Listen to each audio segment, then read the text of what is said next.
Ako nga po pala ulit si Irish Joy. So, for today's video, guys, is, guess what? Magha-harvest na naman tayo. Guess what kung ano ang ha-harvestin natin ngayon, guys? Ang ating tatalakaying harvest ngayon. Guess what? Hindi siya sili. Hindi siya something else like that. Hindi siya, basta. Mani, guys. Ang ating harvestin ngayon. So, kami ngayon ay nandito sa Fashiagon. Dahil dito nga kami nakatira. Siyempre, nandito talaga kami. Saan ba kami pupunta? And yung mga mani is dun sa Libo. Which is malapit siya sa Daraga. Kaya, kailangan pa natin sumakay ng motor. Ganon. So, I'm so excited kasi makakakain na naman tayo ng mani.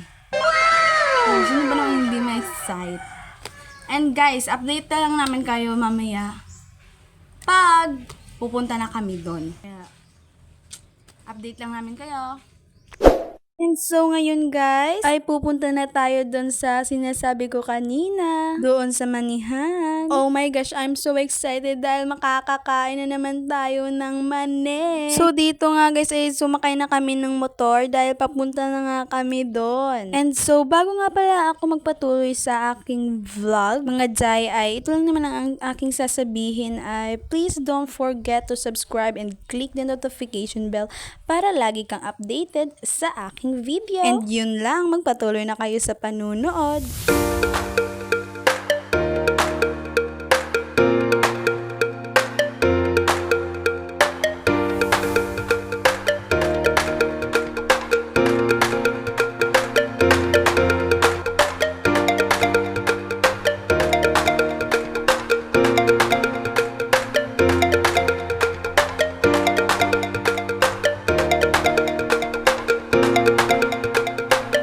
At dito na nga kami pinababa ni Papa para kami na lang ay maglalakad. So dito nga ay naglalakad na kami ng ate ko. At dito ay tumatawa-tawa lang yung ate ko din. May-video din pala siya. Baduy nga ng suot niya eh. So dito nga pala ang daan patungo sa langit. Ay charot lang, sa manihan lang pala. So maglalakad lang pala kami. Kaya wait until the end. Dahil medyo matagal-tagalan din pala itong paglalakad dahil ang layo nga pala ng manihan.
So, dito nga mga Jai ay nakarating na kami and nakita nyo naman ang lawak ng aming kukunan ng mani. So, nilibot-libot ko na pala yung camera, ayan, para masulit nyo na makita na ang lawak talaga. Ang lawak pala talaga. Kaya makakasabi ka na lang na, kailan kaya ito matatapos, no? Ay, joke lang pala. Sa totoo lang, nagandahan talaga ako sa view. Kaya, nilibot-libot ko yung camera. Kahit puro lang naman mga niyog. So, dito nga sa paglalakad ko, ay may nakita akong kamoting kahoy. Hindi nga lang pala siya nag-iisa dahil may mga karamay din pala siya. Ang dami nga pala nila eh. So, dito nga ay naglalakad-lakad na kami dahil naghahanap nga kami kung saan kami pupwesto. At sana rin hindi yung mainit. So, dito nga napili ni Papa kung saan kami pupwesto dahil hindi nga ito mainit. At kung nakita nyo yan, yan pala yung mga mani at hindi lang pala sila yan. Madami nga rin pala sila.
So, uwi na pala kami ngayon. Kasi gabi na rin. Medyo gabi na. Hapon na. Uwi na kami ngayon. And napakahagod ang taong yan. Uuwi na tayo. This is it na. Uunahan pala nilang ihatid is sila kuya at si mama. Tapos kami ni ate yung pagbalik na ni papa.